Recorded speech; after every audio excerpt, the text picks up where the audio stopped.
Então, hoje a gente tem a presença do Paulo. O Paulo é, além de um grande amigo, ele é um grande entendido do direito internacional, senhores. O Paulo Potiara Alcântara Veloso, ele é doutor em Direito Internacional pela Universidade Federal de Santa Catarina, e a gente participou, tivemos o prazer de participar juntos lá da linha de pesquisa em Direito Internacional da UNO Chapecó como professores do programa. E ali eu conheci o Paulo e admiração, e tive veio a admiração pelo trabalho que ele desenvolvia. O Paulo é também coordenador hoje, né? Coordenador da CESUSC, que é uma faculdade privada em Santa Catarina e Florianópolis, tem um curso de Direito, um curso muito forte. Os grupos de pesquisa deles e os grupos de competição no GESOP, na arbitragem, são muito fortes. E o Paulo vem desenvolvendo aí as pesquisas dele em torno de uma série de temas de direito internacional que são um pouco diferentes daqueles que a gente está acostumado. Então, ele partilha aí de uma linha de pesquisa que é uma linha de pesquisa que trabalha um pouco com o direito público e um pouco da história e tem esses laços para o direito privado e faz esse enlaçar também do direito privado. E hoje o Paulo veio aqui gentilmente, te agradeço mais uma vez, Paulo, a ter aceito esse nosso convite, para vir falar aqui com os meninos sobre os tribunais internacionais, né?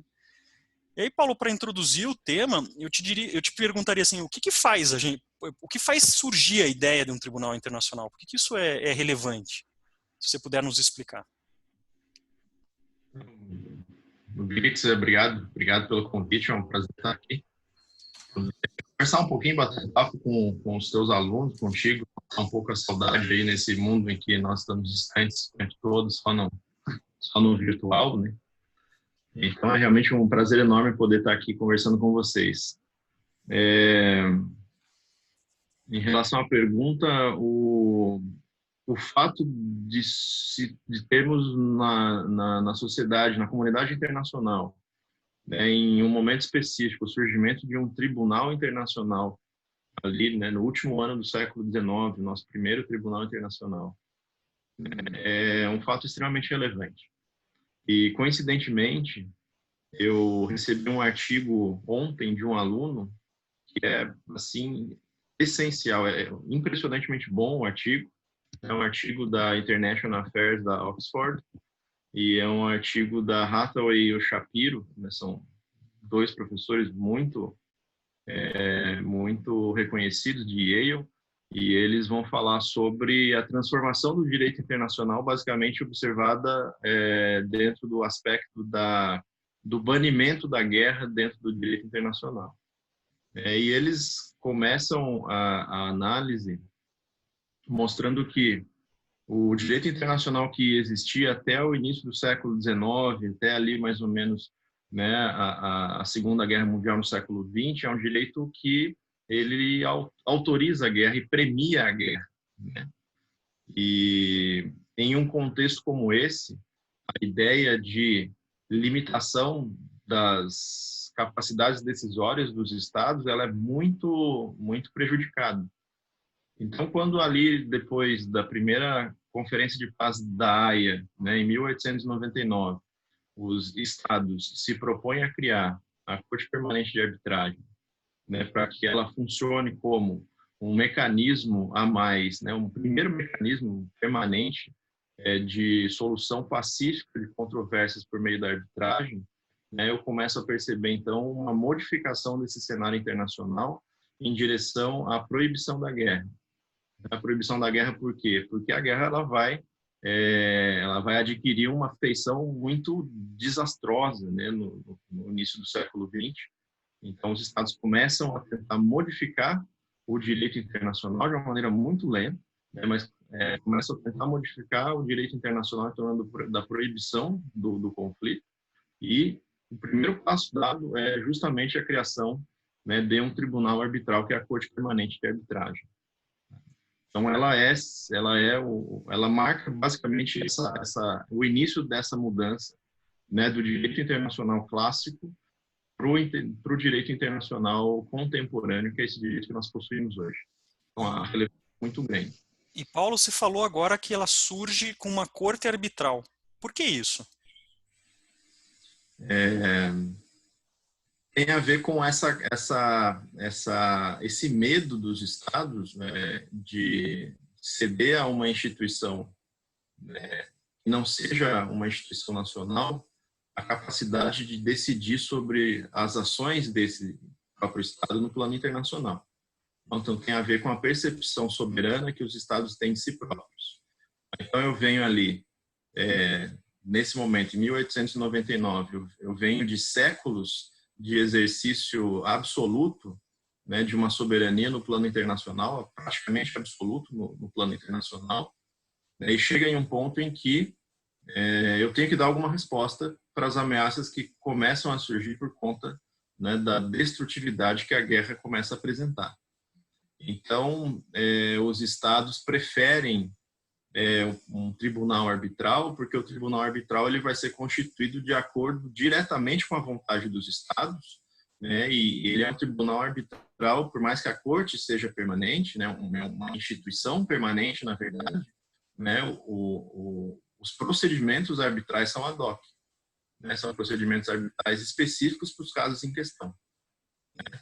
Então, os estados têm mais controle nesse processo de criação do processo arbitral, né, e uma capacidade maior de manifestação da sua vontade. Pelo menos era essa a ideia que se tinha naquele momento. E mais do que isso, a arbitragem já era uma cultura internacionalista bastante presente, né, dentro do direito internacional, principalmente em temas relativos ao meio ambiente, né, a comércio internacional. A arbitragem exercia um papel bastante relevante nesse processo, então ela era mais simples de ser levada à frente dentro desse contexto.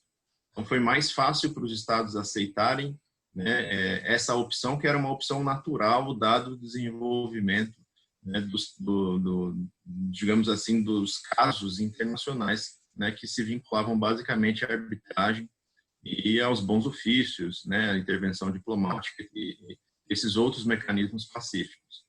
A arbitragem era a resposta natural por conta desse desenvolvimento, e também, né, era meio difícil de se pensar em algo além disso naquele momento por conta, né, dessa percepção, né, de liberdade de ação que os estados tinham, né, no plano internacional naquele momento. Então, Paulo, me corrija, se na arbitragem o Estado tem esse maior controle, a ideia, portanto, a consequência de raciocínio é de que o tribunal permanente, ou um tribunal com jurisdição permanente, ele é mais independente. É isso mesmo? E não, Glitz. Veja que os estados têm uma percepção um tanto quanto inicial dessa relação entre, né, uma arbitragem, um tribunal arbitral e um tribunal, né, uma jurisdição permanente com juízes permanentes.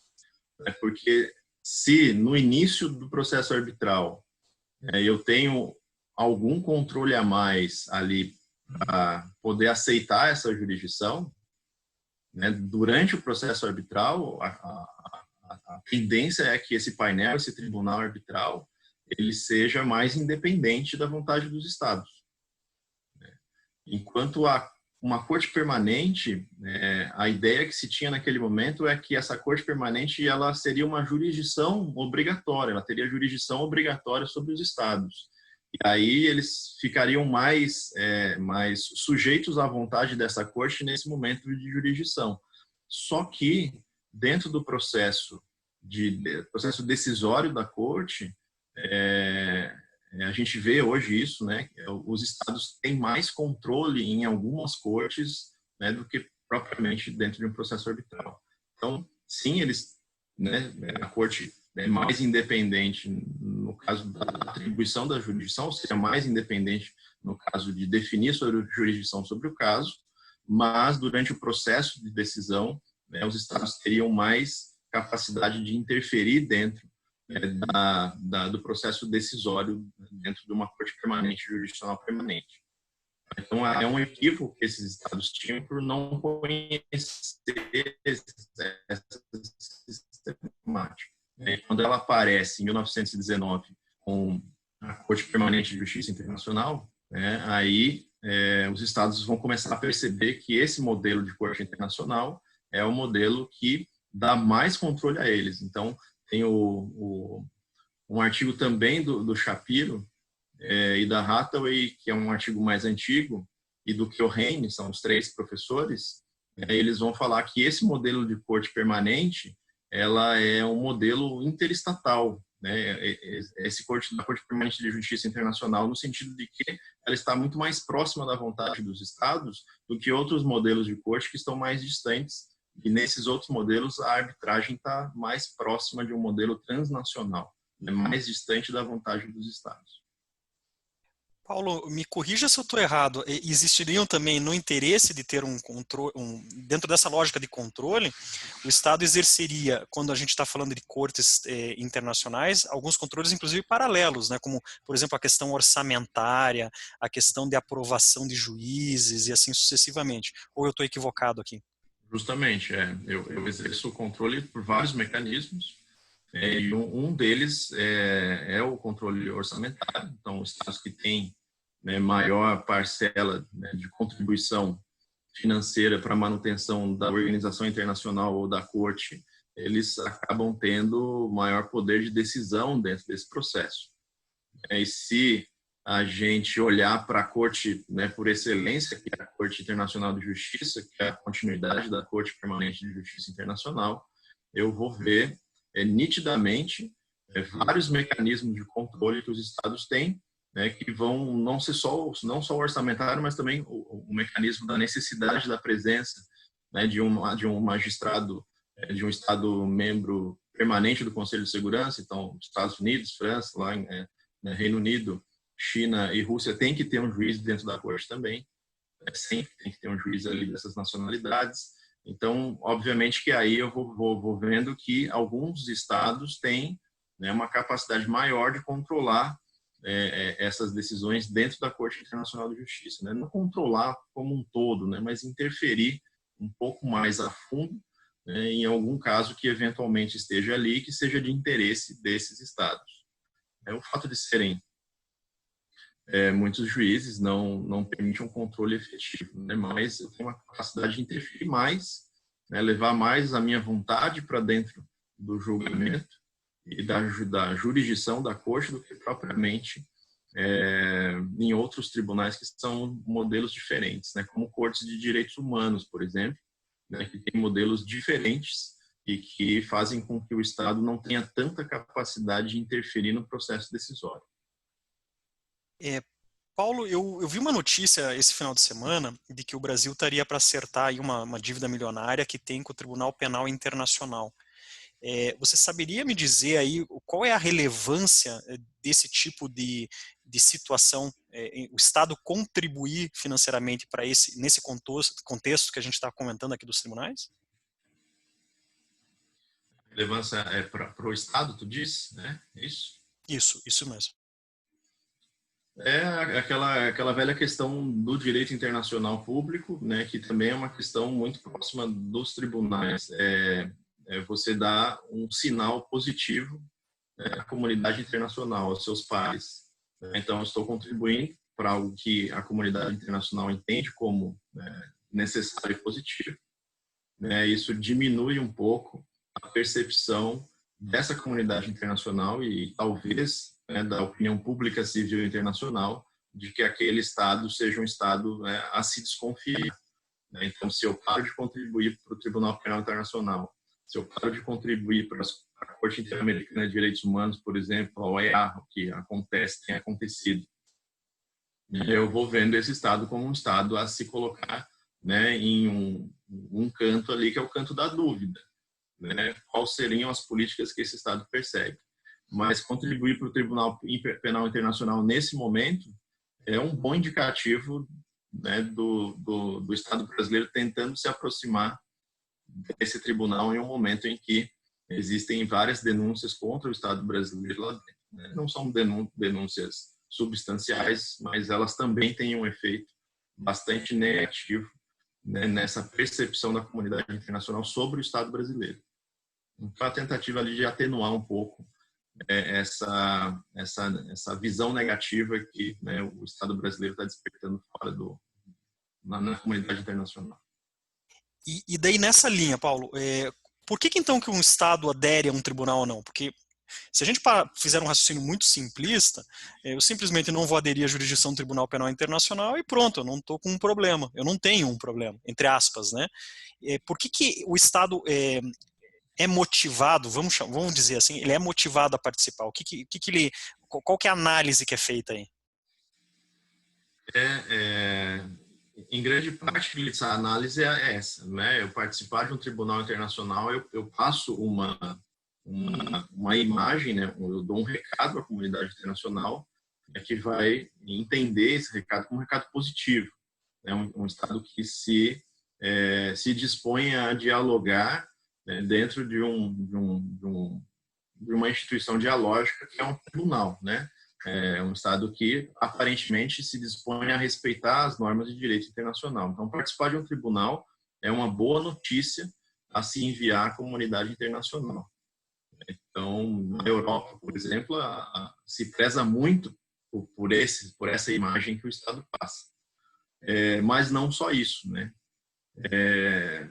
Os Estados não estão dispostos a participar de todo e qualquer tribunal, e não estão dispostos a participar ou aceitar toda e qualquer jurisdição internacional sobre eles, né? Então, um caso muito emblemático disso é o caso dos Estados Unidos, né, que sai né, ele abandona a cláusula de jurisdição obrigatória da Corte Internacional de Justiça, né, para poder definir caso a caso se ele aceita a jurisdição da Corte ou não, porque os casos estavam versando sobre assuntos muito delicados, né, e os Estados Unidos estavam, né, sendo condenados e passando imagens muito negativas para a comunidade internacional. Agora, então, ele define a jurisdição que ele quer aceitar dentro da Corte ou não. No caso que vem, ele olha para ver se vai aceitar e responder esse caso ou não. Então, tem essa questão da imagem, mas tem a questão fundamental do assunto que a Corte trabalha. Então, num Estado, muito dificilmente, algum Estado no mundo, dos relevantes, em termos ambientais falando, aceitariam a instituição de uma jurisdição ambiental internacional. Um tribunal internacional ambiental. Muito dificilmente os Estados aceitariam participar de um tribunal desse tipo. No TPI já é um problema, né? Os grandes Estados que desrespeitam direitos humanos, eles não participam do TPI, né? Não aceitam a jurisdição do tribunal. Então, tem a ver também com o assunto que esse tribunal vai levar à frente. E me parece que aí uma questão que também é fundamental nessa análise é o grau de independência desse tribunal e o grau, eventualmente, até de transparência desse tribunal, ou não? E tem como medir isso, não? Até tem, Glitz.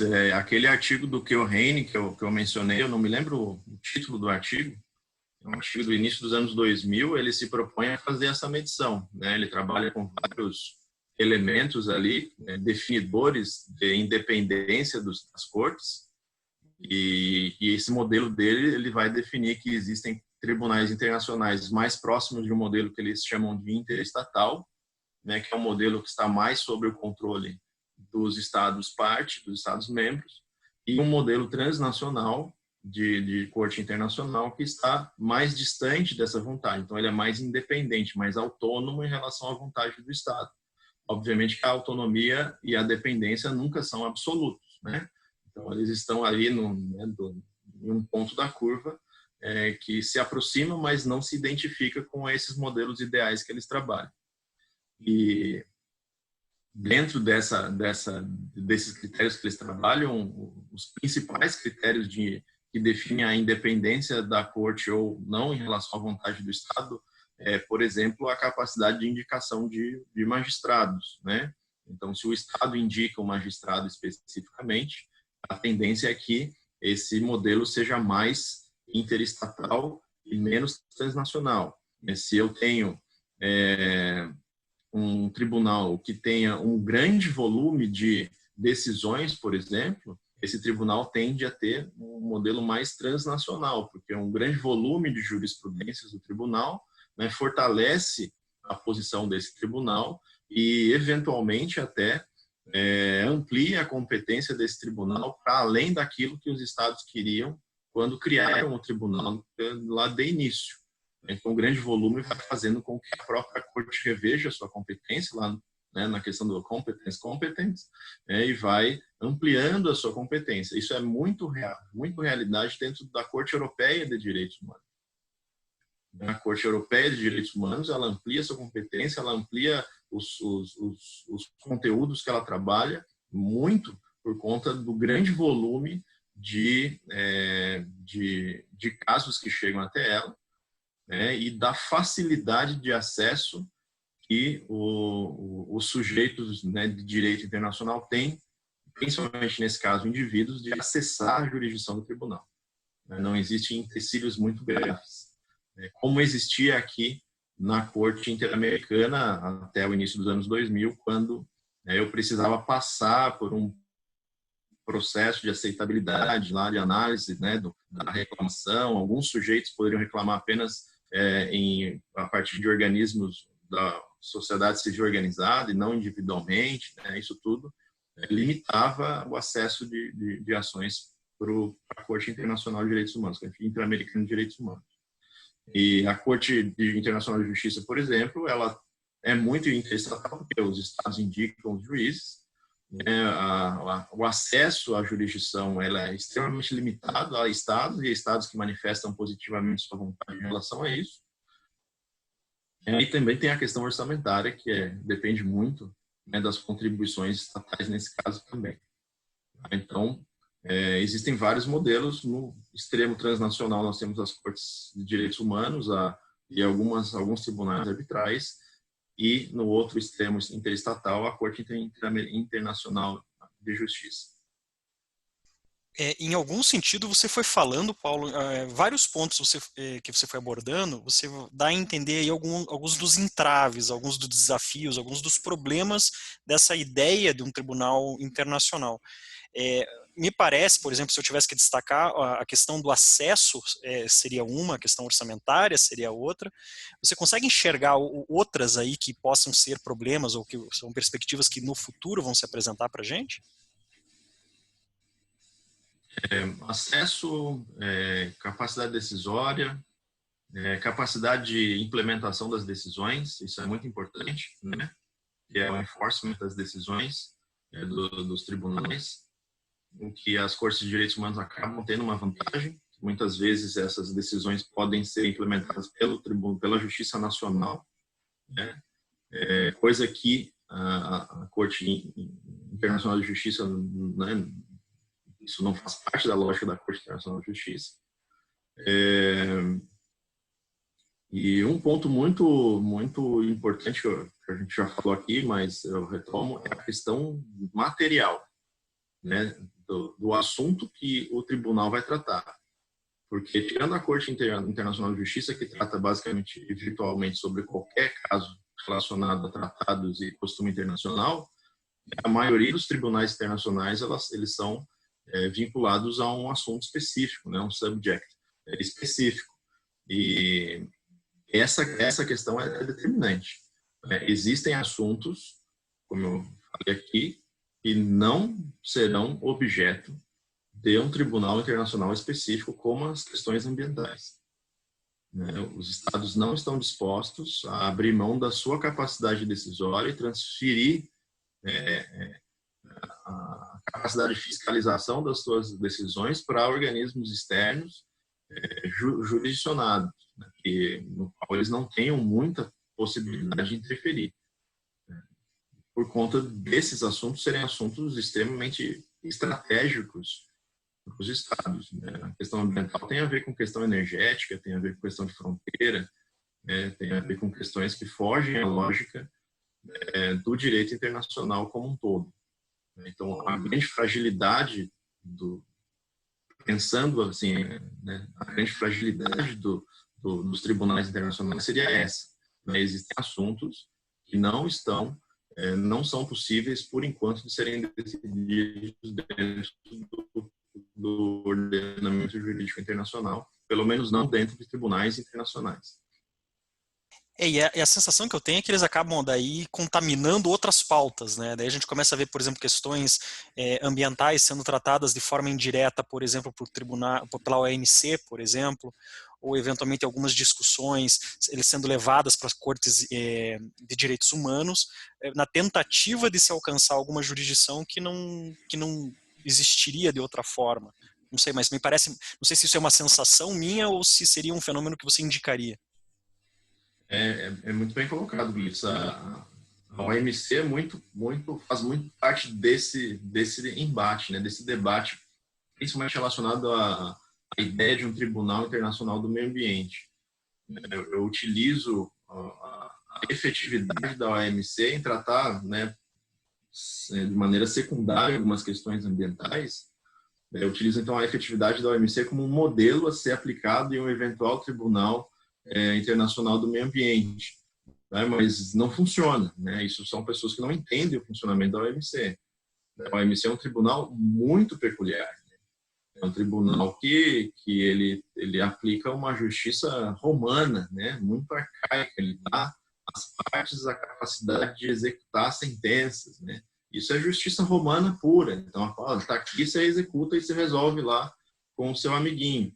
Né? Então, isso não funcionaria. Né? Não funcionaria. É um modelo específico dessa área do direito internacional, que é o direito internacional econômico.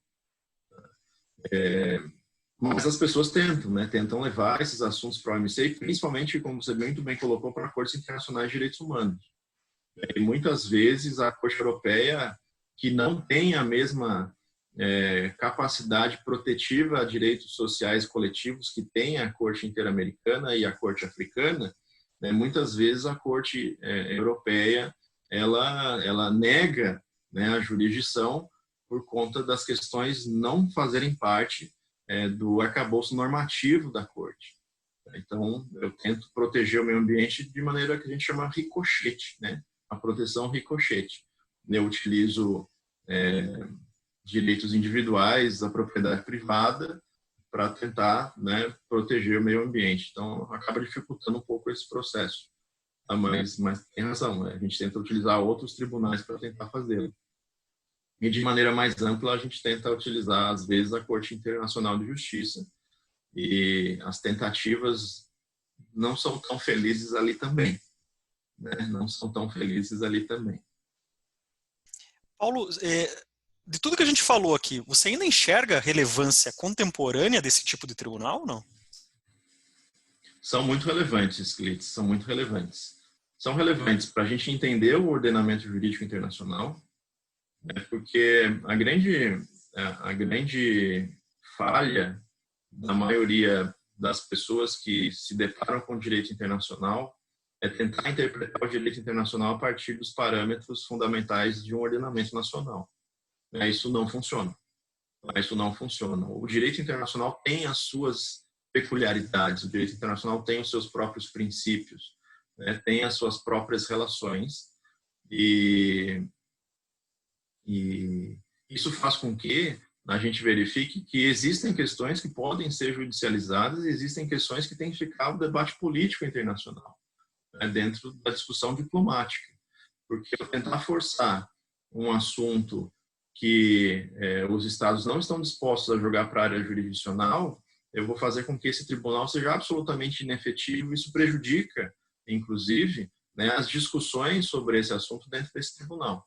Mas existem outros assuntos que são plenamente aceitáveis dentro de tribunais internacionais e são desejáveis que fiquem ali. Os direitos humanos, por exemplo, são questões que os estados estão dispostos a levar até esses tribunais justamente para se mostrar como estados que têm uma cultura de defesa dos direitos humanos que estão dispostos a sempre melhorar. Né? Então, eu deixo esses direitos, principalmente de natureza individual, para cortes internacionais e eu acabo cumprindo essas decisões eventualmente. Isso até uns 15 anos atrás. Depois começou a piorar um pouquinho. Mas eles são absolutamente necessários. A importância de um tribunal do mar, por exemplo, para tratar de questões fronteiriças, questões, inclusive, né, o tribunal que mais trabalha com questões ambientais de fundos marinhos, né, o Tribunal do Mar, os tribunais de direitos humanos, os tribunais, a própria Corte Internacional de Justiça, mesmo quando ela não decide sobre um caso, ela está dizendo muito sobre o direito internacional em relação a esse caso. O caso que eu queria trazer aqui para vocês, por exemplo, é o caso das Ilhas Marshall, né? Os casos das Ilhas Marshall contra aí 9 estados, e desses 9, só 3 aceitaram a jurisdição porque tinham assinado a cláusula de jurisdição obrigatória da Corte, que foi o Paquistão, a Índia e o Reino Unido. E as Ilhas Marshall, então, elas entram com essa ação para discutir o Tratado de Não Proliferação de Armas Nucleares, alegando que os estados detentores de armas nucleares não estavam respeitando o tratado ao desrespeitar ali o artigo 6º, que indica que os estados eles providenciariam debates, né, urgentes sobre a diminuição do número de armas nucleares e o banimento dessas armas nucleares, e isso nunca aconteceu. Inclusive, a gente vê aí um aumento dos arsenais nucleares. E esse caso é emblemático, porque a Corte não decide sobre esses casos. A Corte vai olhar pela primeira vez na sua história e vai dizer que o applicant não tem interesse jurídico em entrar com essa ação. E isso diz muito sobre o próprio assunto que está sendo trabalhado. Isso diz muito sobre que a Corte Internacional de Justiça não está disposta a debater assuntos dessa natureza, que são assuntos muito sensíveis aos Estados. Ela não se presta a fazê-lo. Então, esses assuntos têm que ser tratados dentro da lógica do direito internacional a partir de outros parâmetros, né? Parâmetros diplomáticos, parâmetros de política internacional, outros parâmetros, e não dentro de uma Corte Internacional de Justiça por enquanto. A questão nuclear ela é muito clara nesse aspecto. A Corte ela modifica a sua capacidade, a sua história de ação dentro das três vezes que ela se manifesta sobre a energia nuclear. Ela não decide, tá? Ela não decide. No outro caso, que é o Nuclear Tests, que envolve a Austrália e França, de 1974, para vocês terem uma ideia, a opinião, a advisory opinion ali, em relação à pergunta que a Assembleia Geral das Nações Unidas faz para a Corte, em 1996, se há uma legalidade no uso efetivo de armas nucleares frente ao direito internacional, a Corte ela vai declarar que non liquid. Ela vai dizer que não tem como decidir, a partir das normas que existem em direito internacional, se o uso é legal ou não. Ela nunca havia feito isso, é a primeira vez, então ela prefere não decidir. Em basicamente todos os casos em que eu trato de energia nuclear. Isso indica o quê? Isso indica tudo aquilo que a gente falou, né? Indica que os juízes dos estados que possuem armas nucleares votam contra a decisão efetiva desses casos dentro da Corte. Então, olha só, né, a vinculação entre nacionalidade de juízes e as decisões da Corte está mais sob o controle do Estado, né? E mesmo assim, os estados não deixam que as decisões caminhem dentro da Corte Internacional de Justiça. Nesse caso aí do Ilhas Marshall versus o Reino Unido, a gente tem uma votação empatada, né? A gente tem uma votação empatada e o presidente vai ter que decidir, né, se a Ilhas Marshall tinha interesse jurídico na ação, e ele vai decidir que não tem interesse jurídico. E os estados que votaram, né, pelo não exercício da jurisdição da Corte, nesse caso, são estados que possuem armas nucleares e estados que dependem dos estados que possuem armas nucleares. A lógica é muito clara, né, dentro desse processo decisório. Então, mas mesmo assim, isso diz muito do direito internacional. Ele não vai dizer que o direito não é efetivo, ele vai dizer que o direito internacional, né, nesses casos, tem que procurar outros mecanismos. Ele possui outros mecanismos, né, que devem ser utilizados em preferência às cortes, porque as cortes não vão decidir, né?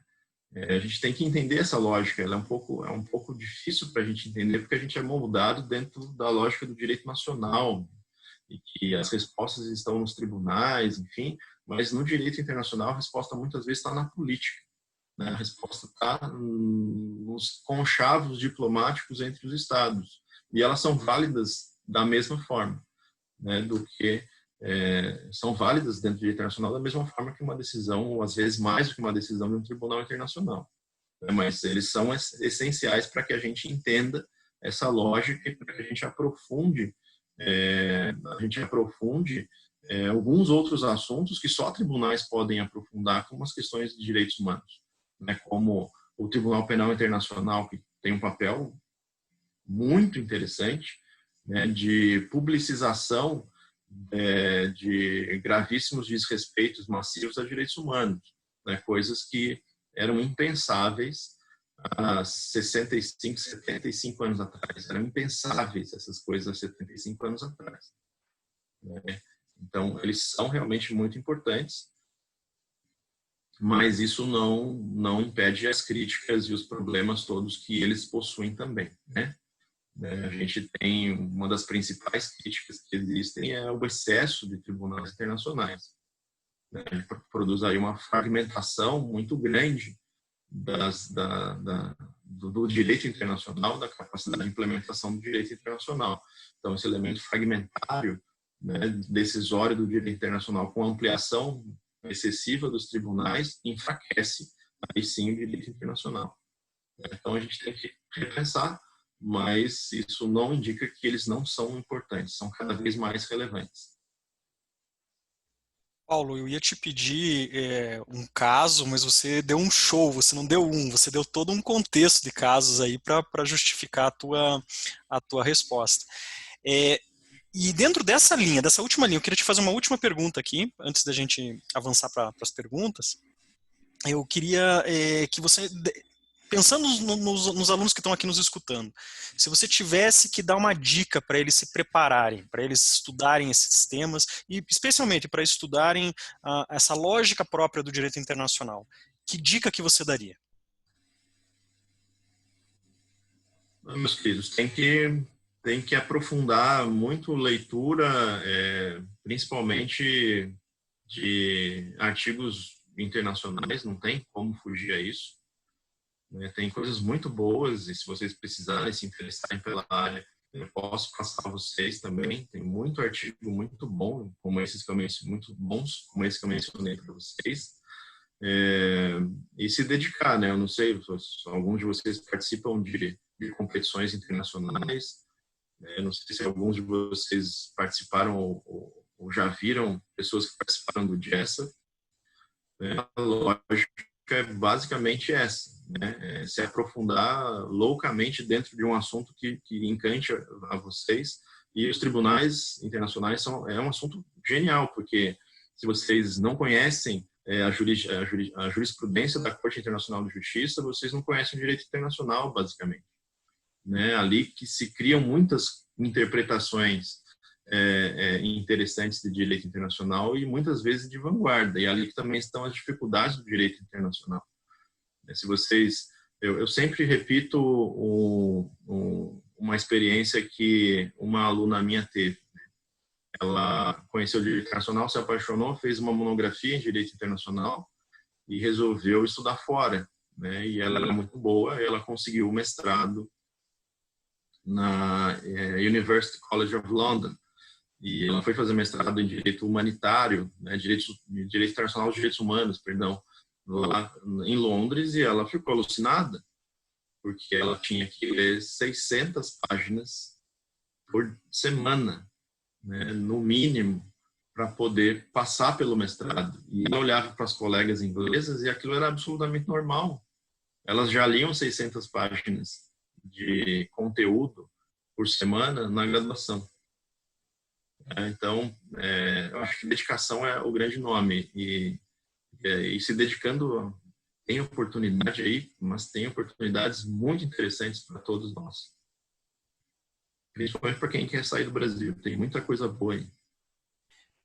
Paulo, eu acho que você falou a palavra que todos nós precisamos ouvir, né? A gente tem que se motivar e principalmente se dedicar, né?